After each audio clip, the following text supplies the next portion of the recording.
Office ಮುಗಿಸ್ಕೊಂಡು ನಾನು ಮನೆಗೆ ಬಂದು ನೋಡಿದ್ರೆ ನಮ್ಮ ಆಂಟಿ ಬಂದಿದ್ದರು. ನಮ್ಮ ಅಮ್ಮಂಗೆ ಬಾಗಿನ ಕೊಡೋಕೆ ಬಂದಿದ್ದರು ಅವರು. ಏನಿದು ಬಾಗಿನ ಅಂತ ಅಂದರೆ, ಸೊ ಯಾವುದೇ ವ್ರತ ಇರಲಿ, ಮನೇಲಿ ಯಾವುದೇ ಫಂಕ್ಷನ್ ನಡೀತಾ ಇರಲಿ, ಒಬ್ರಿಗೊಬ್ರು ಒಂದು ಗಿಫ್ಟ್ ಕೊಡೋದಿಲ್ಲ, ಕಾಣಿಕೆ ಉಡುಗೊರೆ ಅಂತ ಏನು ಕೊಡ್ತಾರೆ ಅದನ್ನೇ ಇದನ್ನು ಬಾಗಿನ ಅಂತ ಕರೀತಾರೆ. ಮನೇಲೇ ಅದನ್ನು ರೆಡಿ ಮಾಡಿಕೊಂಡು ಬಂದು ಅವರು ಕೊಡ್ತಾರೆ. ಇದು ಅಕ್ಕ ತಂಗಿ ಕೊಡೋದಾಗಲಿ ಇಲ್ಲ ಸ್ನೇಹಿತರು ಕೊಡೋದಾಗಲಿ ಒಂದು ಪದ್ಧತಿ ಆಗಿರುತ್ತೆ. ಏನಕ್ಕೆ ಇದನ್ನು ಆಚರಿಸ್ತಾರೆ?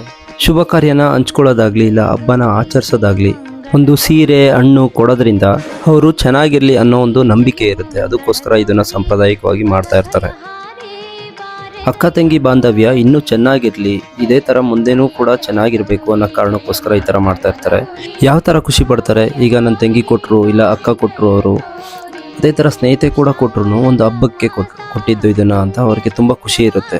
ಬೆಳಿಗ್ಗೆಯಿಂದ ಕೆಲಸ ಮುಗಿಸ್ಕೊಂಡು ನಮ್ಮ ಮನೆಗೆಲ್ಲ ಕೊಟ್ಟು ಪಾಪ ಅವ್ರ ಮನೆ ಹತ್ರ ಡ್ರಾಪ್ ಮಾಡಿದೆ, ಅವ್ರು ನಡ್ಕೊಂಡು ಹೋಗ್ತಿದ್ದಾರೆ. ಇನ್ನು ನಮ್ಮ ಮನೆಗೆ ಹೋಗ್ತೀನಿ. ಎಲ್ಲರಿಗೂ ಕೂಡ ಗೌರಿ ಮತ್ತು ಗಣೇಶ ಹಬ್ಬದ ಶುಭಾಶಯಗಳು. ಮುಂದೆ ವಿಡಿಯೋದಲ್ಲಿ ಸಿಗ್ತೀನಿ ನಾನು.